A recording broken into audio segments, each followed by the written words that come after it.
June 1982, Shorthand Tamil Senior Grade.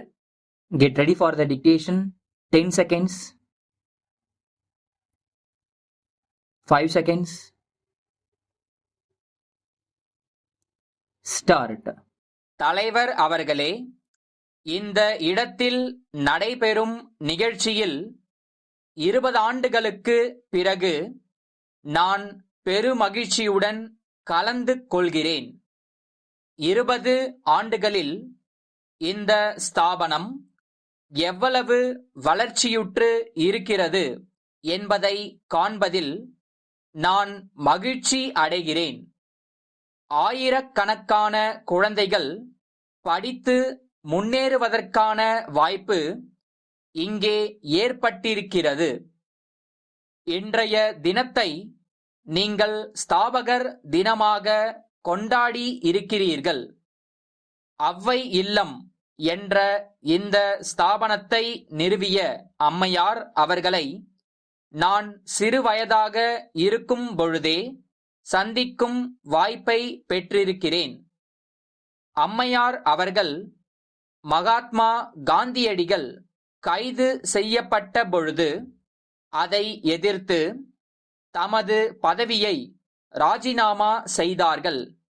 அது பெண்களிடையே புதிய எழுச்சியை ஏற்படுத்தியது. தொடர்ந்து அவர்கள் நாட்டின் விடுதலை போராட்டத்தில் அக்கறை கொண்டு அதற்கான முயற்சிகளை செய்து வந்திருக்கிறார்கள். அந்த அடிப்படையிலேயும் அவர்களை நான் அறிந்திருக்கிறேன். அம்மையார் அவர்கள் இது போன்ற பல ஸ்தாபனங்களை பல தடைகளுக்கிடையே ஆரம்பித்தார்கள். ஆகவே அவர்கள் ஆரம்பித்திருக்கும் இம்மாதிரியான நிறுவனங்கள் மேலும் மேலும் வளரும் என்பதில் சந்தேகம் இல்லை. நம் நாட்டின் பொற்காலம் நம்முடைய குழந்தைகள் எவ்வாறு வளர்க்கப்படுகிறார்கள் என்பதை பொறுத்து இருக்கிறது. தற்பொழுது நாட்டிலே எங்கு பார்த்தாலும் குழப்பமான ஒரு சூழ்நிலையை பார்க்கிறோம். நம்முடைய நாட்டின் பிற்காலம் எப்படி இருக்கப் போகிறது என்பதை பற்றி கவலை கொள்ள வேண்டியவர்களாக இருக்கிறோம். ஒழுக்கம் வளர்வதற்கு பதிலாக எங்கு பார்த்தாலும் ஒழுக்கக் குறைவு வளர்ந்து கொண்டு இருக்கிறது. இந்த ஒழுக்கக் குறைவு மறைந்தாலொழிய சமுதாயம் முன்னேற முடியாது. நம்முடைய பள்ளிகள், கல்லூரிகள், சர்வகலாசாலைகள் ஆகிய இவைகளுக்கெல்லாம் நடக்கும் முறைகளை பார்த்தால் மனக்கஷ்டம் ஏற்படுகிறது. இனிமேல் வரும் தலைமுறை இதைவிட மோசமாக போய்விடுமோ என்று அஞ்சும் சூழ்நிலை ஏற்பட்டிருக்கிறது. இதற்கு பல காரணங்கள் இருக்கின்றன. இன்றைக்கு நாட்டை காப்பாற்ற வேண்டியவர்களாக அரசியல்வாதிகள் இருக்கிறார்கள். அரசியல்வாதிகளிடத்தில் இருக்கும் குழப்பங்கள், குறைகள் எல்லாம் சமுதாயத்திலேயும் பிரதிபலிக்க ஆரம்பித்திருக்கின்றன. நானும் ஒரு அரசியல்வாதி என்ற முறையில் என்னுடைய வர்க்கத்தை பற்றி குறை சொல்லிக் கொண்டிருக்கிறேன். எனவே இது பற்றி யாரும் தவறான அபிப்பிராயத்தை கொள்ள மாட்டார்கள் என்று நம்புகிறேன். குறிப்பாக இன்றைக்கு கல்லூரிகளிலேயும் சில பள்ளிகளிலேயும் மாணவர்கள் மத்தியிலே தேர்தல்கள் நடக்கின்றன.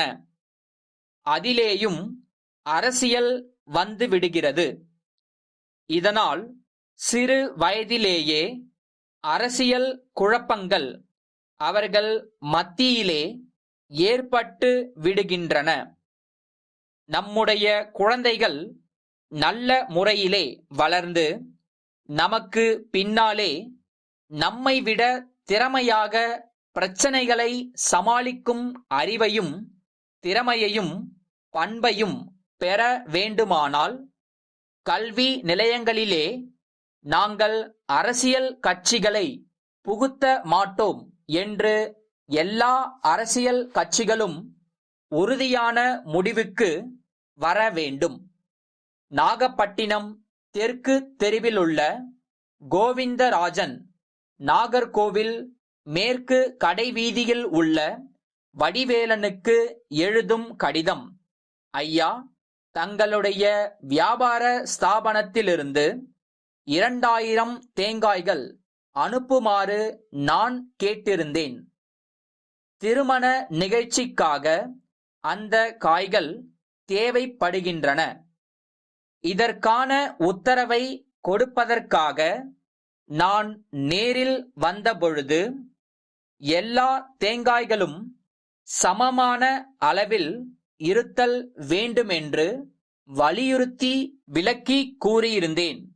தாங்கள் அனுப்பிய தேங்காய்களை பார்வையிட்ட பொழுது அவை பலவிதமான பரிமாணங்களை கொண்டிருக்கின்றன. பெரியனவாகவும் சிறியனவாகவும் நடுத்தரமாகவும் அவை உள்ளன. ஆனால் பாகுபாடு இல்லாமல் ஒவ்வொரு காய்க்கும் 85 பைசா விலை என்று நிர்ணயித்திருக்கின்றீர்கள். நீங்கள் தயவு செய்து இந்த சரக்குகளை அப்படியே திருப்பி எடுத்துக்கொண்டு நல்ல தரமான நடுத்தர அளவுள்ள தேங்காய்களை அனுப்புவதற்கு ஏற்பாடு செய்யவும். அவ்வாறு அனுப்பும் காய்கள் ஒவ்வொன்றும் 60 பைசா மட்டுமே விலை நிர்ணயிக்கும்படியும் கேட்டுக்கொள்கிறேன். அழுகிய காய்கள் நிச்சயமாக எங்களால் ஏற்றுக்கொள்ளப்பட மாட்டா என்பதையும் தாங்கள் கவனத்தில் கொள்ளவும். தங்கள் நம்பிக்கையுள்ள